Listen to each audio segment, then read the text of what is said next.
Despite growing global coronavirus fears and simmering U.S.-China trade tensions, Chinese stocks, they've actually held up remarkably well in the third quarter, with a handful of Chinese ETFs revisiting two-year highs this summer. In fact, the Fortune Global 100 list is now more Chinese than American. So, Todd, we're going to start off with you.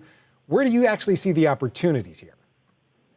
Well, let's just start off with the perspective that if you own an emerging market ETF like iShares IEMG or Vanguard's VWO, you have a heavy weighting, 37% in IEMG, more than 40% based on the latest data that Vanguard has made available for VWO. So you're already exposed to it, and it's helped to drive the broader market. But A-share companies have outperformed even better. We're seeing technology companies outperform better. K-Web, which is a Crane Shares ETF, which has heavy weightings within Alibaba and other of those growth and technology-oriented companies, are doing well. We think that's a good way to be able to play. Again, if this growth theme is going to continue, then you want exposure to the emerging market companies that you can get through some of these ETFs.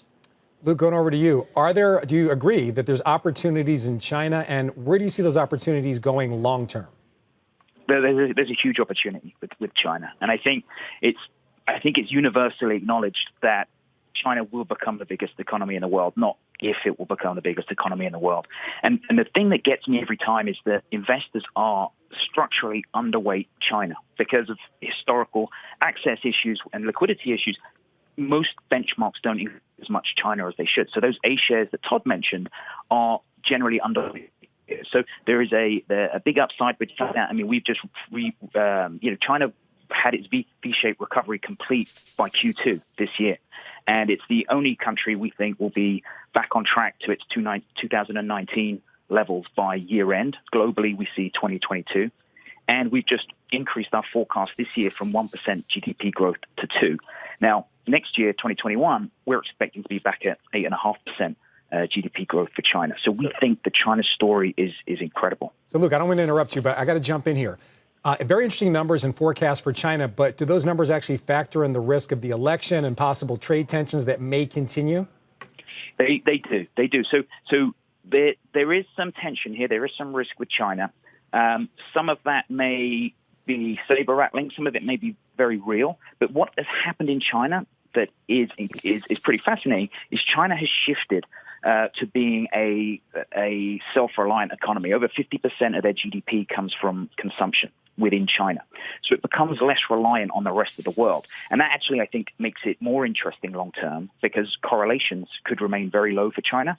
And you've still got these higher and these higher growth rates to be expected. So from a diversification benefit and the performance, it's very interesting, even when weighing the risk return that we may have. And it may be outcome dependent. I mean, depending on which the election goes, I think there could be slightly different outcomes with China. But certainly they're well prepared, and we've also seen that China has a somewhat of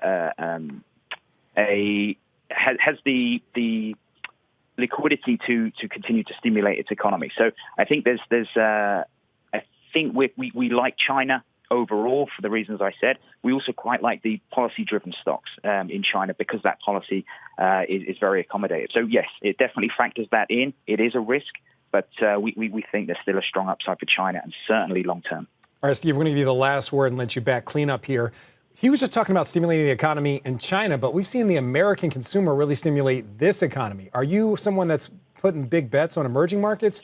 Are you more focused on equities here in the U.S.? I do think you have to have a balanced approach with every aspect of investing, but it is pretty interesting that we just got off the back of speaking about ESG investing, and then we speak about how positive we are about China. I think there's two major headwinds. There's the human rights violations in China that are both a Democrat concern and a Republican concern, and when you really look at where we're at there, you also have to think about accounting standards. So that's been a major focus for investors to avoid Chinese stocks and to make them sort of adhere to the same accounting standards that we have here. Having said that, getting back to the original premise of that China is recovering, well, it hit China first, so I would expect them to be first in and first out.